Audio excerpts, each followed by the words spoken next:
Hello everyone, आज है 11 अगस्त और आज इस वीडियो में हम बात करने जा रहे हैं नायका के बारे में। देखिए, नायका का शेयर जो है वो 145 रुपये से भी ऊपर ट्रेड कर रहा है। इनके क्वार्टरली रिजल्ट्स भी आ चुके हैं और बातचीत करेंगे कि रिजल्ट्स कैसे आए हैं। उसके अलावा लॉन्ग टर्म का आउटलुक नायका को लेकर क्या हो सकता है। देखिए, वीडियो को शुरू करूँ उससे पहले अगर आपने अभी तक चैनल को सब्सक्राइब नहीं किया तो प्लीज़ अभी इसे सब्सक्राइब कर लीजिए, क्योंकि आगे भी बहुत सारे वीडियोस हैं जो आपको काफ़ी ज़्यादा हेल्प करेंगे। तो 145 रुपये का शेयर है नायका का और पिछले एक महीने में अगर आप देखोगे तो भैया यहाँ पर तकरीबन 2% की तेज़ी है। ग्राफ काफ़ी इंटरेस्टिंग रहा है, थोड़ा बहुत भी ऊपर जाता है, नीचे आ जाता है, वापस अटेम्प्ट करता है, नीचे आ जाता है। ये अगर आप एक साल का ग्राफ देखोगे नायका का तो यहाँ पर परफॉर्मेंस वाइज अगर आप देखो तो एक बहुत बड़ी तेज़ी पहले हमने देखी जब से इसका आईपीओ आया था। उसके बाद देखोगे तो लगातार डिक्लाइन देखने को मिला है और जो सपोर्ट नायका के शेयर में मुझे लग रहा है वो 125 रुपये के आसपास का है। 120 से 125 रुपये का लेवल एक सपोर्ट के तौर पर काम कर रहा है। वहाँ पर जाने के बाद एक तेज़ी आई, फिर वापस गया, फिर वापस अभी धीरे धीरे अटेम्प्ट कर रहा है तेज़ी दिखाने का। देखो, इससे पहले भी ना जब गिरावट आई थी अटेम्प्ट मारे थे इसने, लेकिन हर बार वहाँ से गिरा। लेकिन इस बार ना ये जो अटेम्प्ट हो रहा है ये बहुत ही धीरे साइलेंटली वाला अटेम्प्ट है, जो कि अच्छी बात ज़रूर है। लेकिन फिर भी देखो, कंपनी फंडामेंटली देखा जाए तो और जिस तरीके के वैल्यूएशन के ऊपर बैठी है वो डेफिनेटली उतना सस्ता तो नहीं है। और जहाँ तक इनके नंबर्स की बात करें हम तो वो आ चुके हैं और ये जो नंबर्स आप देख रहे हो वो मिलियंस में है, करोड़ में नहीं। ठीक है, तो सबसे पहले जो इनकी इनकम हुई है वो 1428 करोड़ की हुई है, जो कि ज़्यादा है क्योंकि इससे पहले के क्वार्टर में ये 1311 करोड़ की थी और पिछले साल इसी क्वार्टर में ये 1155 करोड़ के आसपास की थी। तो देखा जाए तो इनकम में बढ़ोतरी हुई है, चाहे पिछले क्वार्टर से कंपेयर करो या फिर पिछले साल से कंपेयर करो। और देखो, नायका प्रॉफिटेबल तो है, लेकिन दिक्कत की बात ये भी है ना कि प्रॉफिट बहुत ही मिनिमम प्रॉफिट कर रहा है ये, और मार्जिन इनके बहुत कम है।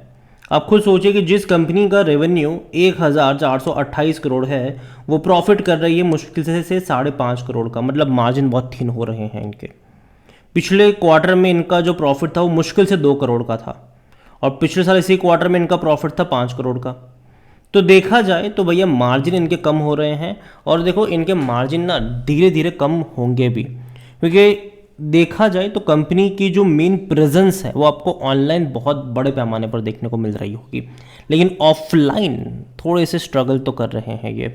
और उसके लिए कंपनी अपनी प्रेजेंस को ऑफलाइन करना चाहती भी है, लेकिन इनको कंपटीशन भी झेलनी पड़ेगी टाटा से और रिलायंस से भी इनको बड़ी कंपटीशन झेलनी पड़ेगी आने वाले दौर में। और इसके लिए ना इनको पहले स्टार्टिंग में खर्चे करने पड़ेंगे, पैसा जलाना पड़ेगा, तो ये भी चीज़ है। तो देखा जाए तो नायका की प्रॉब्लम ये है कि भैया कंपनी को कंपटीशन भी बहुत ज़्यादा झेलनी पड़ेगी और खर्चे भी ज़्यादा करने पड़ेंगे, और जिसके चलते इनके जो मार्जिन्स हैं वो कम हो जाएंगे।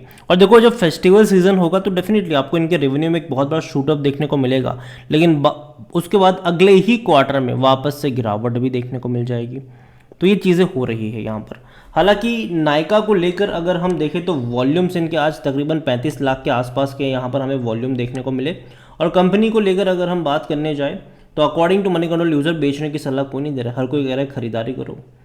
और अगर इनके कुछ लास्ट ट्रांजेक्शन अगर मैं देखूँ इनसाइडर्स में तो 2023 में जून में अगर आप देखो तो भैया बिकवाली के रहे हैं ज़्यादातर।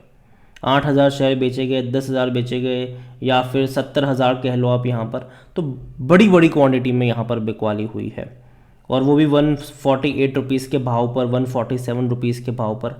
और कंपनी के डेजिग्नेटेड पर्सन जो होते हैं उनकी तरफ से ये चीज़ें बिकवाली हो रही है। और जहाँ तक बात करी जाए कंपनी को यहाँ पर शेयर होल्डिंग के बारे में तो वो भी हम आगे बात करेंगे, लेकिन वैल्यूएशन को लेकर अगर आप देखो तो भैया पी रेशियो तो काफ़ी काफ़ी काफ़ी हाई है इनका सेक्टर पी के मुकाबले। और जब हम बात करते हैं भैया अदानी की, हम बात करते हैं कि अदानी महंगा है तो ये उससे भी महंगा है। यहाँ पर 65% एनालिस्ट कहते हैं खरीदारी करो। शेयर होल्डिंग को लेकर अगर हम बात करने जाए तो शेयर होल्डिंग में प्रमोटर के पास 52.28% की होल्डिंग है और म्यूचुअल फंड के पास 8.50% है। 3.08% है किनके पास, डोमेस्टिक के पास। एफआईएस के पास 10.04%। अगर मैं पिछले क्वार्टर से कंपेयर करूँ तो भैया बड़ी क्वांटिटी म्यूचुअल फंड ने खरीदी है। पहले म्यूचुअल फंड के पास 5.14% थी, बढ़ के 8.50 पर आई है। डोमेस्टिक 2.72 से बढ़कर 3.08 पर आए हैं, लेकिन एफआईएस ने यहाँ पर बिकवाली करी है। 12.26 से घट कर ये आए हैं 10.04 पर। रिटेल्स और अदर की 27.61% की होल्डिंग 26.09, तो उन्होंने भी यहाँ पर बिकवाली होती हुई उनकी भी हमें यहाँ पर नजर आई है, जिनमें से रिटेल इन्वेस्टर 3.48% से वो 3.7, एक्चुअली उन्होंने तो खरीदारी करी है रिटेल इन्वेस्टर्स ने, अदर पार्टीज ने यहाँ पर बिकवाली करी हुई है। अगर इनके नंबर्स भी अगर हम देखें, ठीक है, क्वार्टरली नंबर भी अगर आप देखोगे पिछले कुछ में, तो यहाँ पर आप देख सकते हो कि लास्ट मार्च में 1311 करोड़ के रेवेन्यू थे। उससे पहले जो दिसंबर क्वार्टर था, जो कि फेस्टिवल सीजन होता है, तो तब बढ़ जाता है रेवेन्यू डेफिनेटली। 1465 करोड़ के आसपास के रहे। इस बार के जो जून के हैं वो भी उसी के आसपास देखने को मिल रहे हैं। हालांकि प्रॉफिट 8 करोड़ का था फेस्टिवल में, मतलब दिसंबर क्वार्टर में, घट के मुश्किल से 2.5 करोड़ हो गया। इस बार तकरीबन 5.5 करोड़ हुआ है, जो इससे पहले 4 करोड़ था, फिर 4.5 करोड़ था, फिर इससे पहले मार्च में 8.5 करोड़ था, इससे पहले दिसंबर में भैया 27-28 करोड़ के आसपास भी था, फिर 1 करोड़ भी था, 3 करोड़ भी था, 16 करोड़ भी थे। मतलब काफ़ी ज़्यादा ऑड इवन तरीके से इनके प्रॉफिट्स देखने को मिल रहे हैं। तो एक क्वार्टर में या तो बहुत ज़्यादा होता है या तो फिर बहुत कम होता है। तो ये एक प्रॉब्लम यहाँ पर ज़रूर, जो स्टेडी ग्रोथ होनी चाहिए वो नहीं देखने को मिल रही है। और आने वाले दौर में भी ये हो सकता है कि एक क्वार्टर में बड़ा प्रॉफिट देखने को मिले। मतलब देखो, बड़ा मतलब का सिंपल से है कि भैया 5 करोड़ 6 करोड़ कमा लिए, फिर बाद में 2 करोड़ पे आ गए, तो वैसे वाला चीज़ यहाँ पर है। और वैल्यूएशन के हिसाब से ये महंगा तो है, आप उससे इनकार नहीं कर सकते, काफ़ी महंगे वैल्यूएशन के ऊपर अभी ये बैठा हुआ है। और देखो, कंपटीशन इनको डेफिनेटली फेस करनी पड़ेगी, चाहे वो टाटा से हो या फिर चाहे वो अंबानी से हो, ठीक है, फेस तो इनको करनी पड़ेगी। और देखो, इस स्पेस में ना बहुत सारी कंपनी हो सकता है कि फ्यूचर में भी आपको एंटर करती हुई नज़र आ सकती है। तो कहीं ना कहीं जो जिस सेगमेंट में है, जिस सेक्टर में है, वो क्राउडेड हो जाएगा फ्यूचर में भी, अभी भी है, फ्यूचर में भी होने के चांसेस हैं इसके। तो कहीं ना कहीं जो मार्जिन्स है उसके ऊपर दबाव हर बार रहने वाला है। और कंपनी की जहाँ तक मैं बात करूँगा, मेरे हिसाब से कुछ और चीज़ें जो मुझे परेशान कर रही है वो ये है कि अर्ली इन्वेस्टर्स। देखो, स्टार्टअप्स में ये चीज़ बहुत ज़्यादा कॉमन हो चुकी है कि अर्ली इन्वेस्टर एग्जिट ढूंढ रहे हैं, ठीक है। और जब भी शेयर में तेज़ी आती है, वो भैया सबसे पहले खड़े हो जाते हैं अपने शेयर्स को बेचने के लिए। और यहाँ पर भी मैं हैरान नहीं होऊंगा कि जब भी कोई बहुत बड़ी तेज़ी आ जाए यहाँ से, तो अर्ली इन्वेस्टर एक बहुत बड़ी क्वांटिटी यहाँ पर डंप कर दे और वापस से गिरावट आ जाए, और ये पॉसिबल है यहाँ पर भी। तो देखो, मैं यही कहूँगा, अगर नायका का मैं अगर ग्राफ ऑब्जर्व कर रहा हूँ, तो जब से मतलब लगातार डिक्लाइन वाला ग्राफ है, बीच बीच में अटेम्प्ट मारा ज़रूर है, लेकिन एक क्लियर कट पिक्चर अभी भी मैं कहूँगा कि उतनी ज़्यादा पॉजिटिव मैं अभी के लिए मान के नहीं चल रहा हूँ नायका में। और एक सेफ इन्वेस्टमेंट अभी मैं नायका को एक्सपेक्ट नहीं कर रहा हूँ, और वो भी ऐसे वक्त में जब बाजार भैया अच्छे खासे ऑल टाइम हाई पे बैठा है, और जब करेक्शन आएगा तो ऐसे शेयर्स में शायद थोड़ा सा और फर्दर डिक्लाइन देखने को भी शायद मिल सकता है।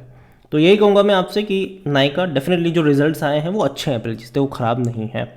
नंबर्स अच्छे हैं, चाहे पिछले साल से कंपेयर करो, पिछले क्वार्टर से कंपेयर करो, अच्छे नंबर्स आए हैं। लेकिन मेरे हिसाब से मैं अभी भी उतना ज़्यादा बुलिश नायका को लेकर नहीं हूँ।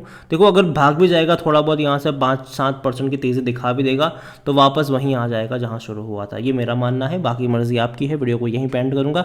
पसंद आया हो तो लाइक करो, शेयर करो, चैनल अगर आप पहले बाहर हैं तो प्लीज़ सब्सक्राइब करें। और नायका के बारे में आप क्या सोचते हैं वो भी आप मुझे कमेंट में लिख के बता सकते हैं। Thank you.